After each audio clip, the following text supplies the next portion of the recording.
Hi, Bragg here from C4G. Before we start the video, we've been seeing a little bit of growth, but 73% of you still aren't subscribed.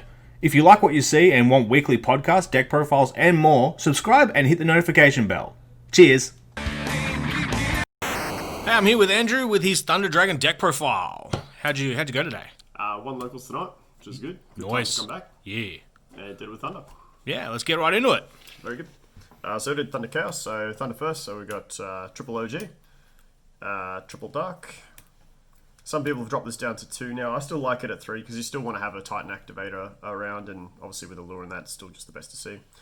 Same thing with Raw. Some dropped this to 2. Same thing though. I just love to have it, and recurring your fusion every turn is just vital. Double Matrix, pretty stock standard. 1 Hawk. It went from the best card in the deck to pretty much the worst, and either of its effects are okay, but meh.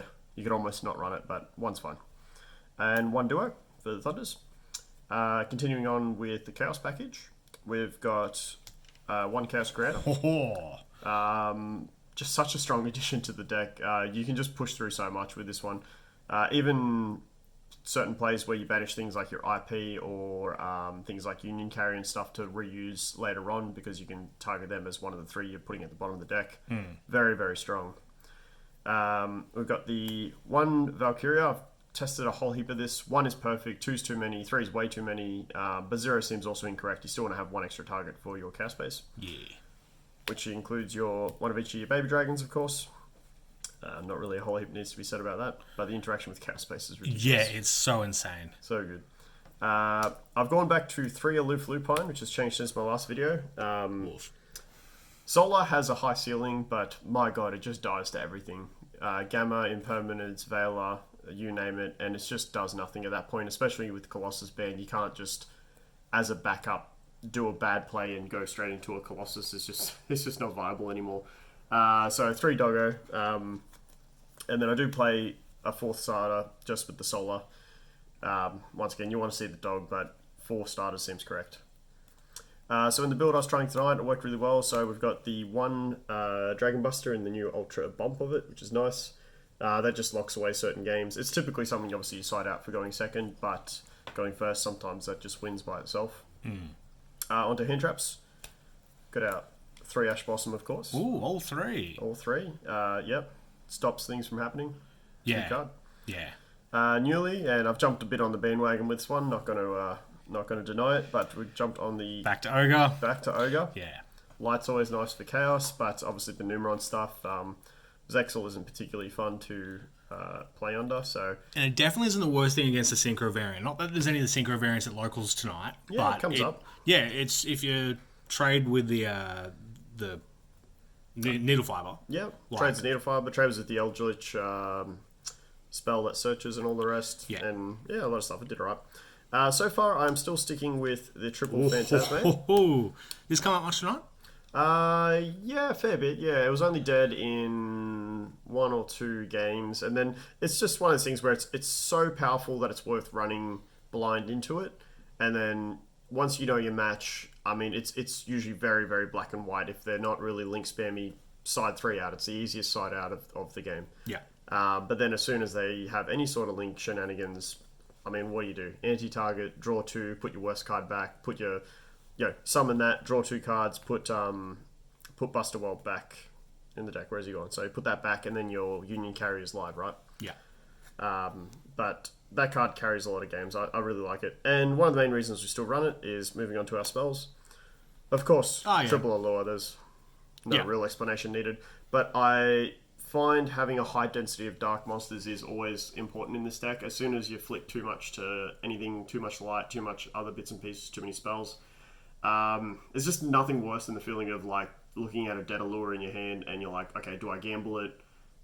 Losing your whole hand, and if you have to because you're in such a bad position regardless, you want to know that you've got at least a statistically high chance of hitting the dark, and having Phantasmes over other hand traps definitely helps tilt that. Then we've got our triple Chaos Space, of course. So good.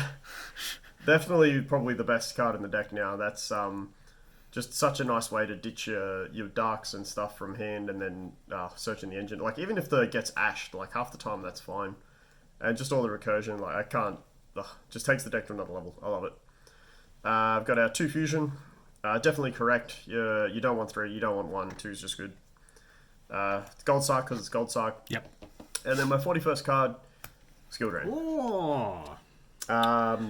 You just win a lot of games with Skill Drain. And similar to the Phantasmes, there's going to be the odd games where it's not relevant, and then it's just a super easy side out. Fair enough. But tonight, I think I had at least 2 of my matches were just one with Skill Drain. Simple as that.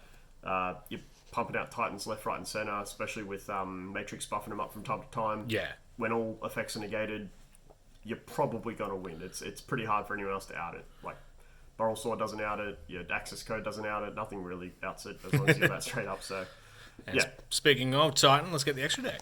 Very good. Alright, so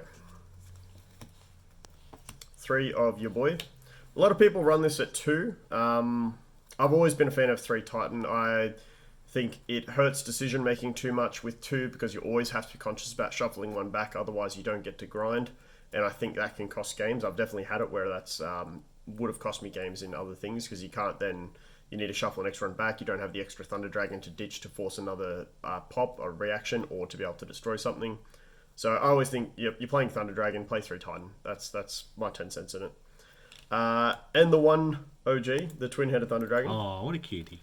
It is a niche situation. Like, it comes up. You don't want it to come up, but you're very glad it's there when it does. It's when you have your, obviously, like any half-decent Thunder Dragon monster in hand, your Fusion Spell, and your Thunder in hand, but you don't have any starters anyways to really get things going. You can just basically send 2, make him, shuffle him back, and then contact fuse into Titan like you used to with Colossus. So, Yeah. Comes up. Onto the Link stuff. So we've got Link Haribo, because he's a mad lad. IP, which is your number 1 go-to the majority of the time. Union Carrier, if you think it's going to be very strong in the match, like that with Buster Lock, of course, can just win your thing straight up, but it can also be average if you're playing like Eldritch, for example. So yeah. I'd rather go into IP most of the time. Verte, which is always good for just pushing through when you don't see enough resources or you just kind of have things negated. So card's good. Cross Sheep, I'm always back and forth with this card. I think it's highly overrated. I need to pick up the Ultra if I'm going to keep running it. It's good when you're doing good, but it also doesn't just pull wins out of nowhere. Like, it can make a cheeky Link 4 in certain situations, but you also need to hope your opponent doesn't have like interruptions to stop that. So I don't know. I'm still not sold on the Cross Sheep, to be honest. We've still got our full Nightmare package. Cerberus, Unicorn, Phoenix. So good. Unicorn is the only one that's like 100% stable here. Cerberus is fine, very replaceable. I like it because it's a guaranteed pop for Nibiru tokens, but... I don't know, if you drop Phoenix, you're guaranteed to need Phoenix in your next game. So it might not come up. Most important, very important, meh. Yeah, you've got the room. And then with the Link 4s, Appaloosa and Access Code. That card pulls his own weight so much, it's ridiculous. Yeah. Somehow Appaloosa is worth more than Access Code, but that card does so much more. Yeah. Appaloosa, this card, it's a bit greedy in Thunder Dragon to run it half the time. Like, you do it when you're in a really good position and you just want to lock things down. But card's good. We're talking about the bear, by the way. Yeah. Last card, One Hope Armageddon. Once again, a very flexible spot. You really don't have to run this or anything like that. I just find that sometimes Chaos Creator comes up, you do that with your duo, and sometimes you got nothing better to do than to lock your opponent out of a top deck spell that gets them out of trouble. So, like, I would average it probably 1 in 50 games I even make it. I'll probably drop it in the future, to be honest, but it's fine. You have so much room in the extra deck in this build. Like, realistically, you've got probably 7 cards that you have to run, and then the rest is honestly very, very flexible. Is there anything notable in the side deck? So side deck, once again, this is always going to be personal preference, what your locals is running, what you're building towards. For me, tonight, I went double imperm, just for off-turn stuff. Yeah. I don't know, card's good, can't be gammed, can't be called by, so that's kind of the main thought of that. We've got triple evenly. I started that against Eldritch and some other controlled decks. I never saw it in the games I was meant to use it, but I've always been a huge fan of Evenly as a blow-up card, so Yes, you have. It is what it is.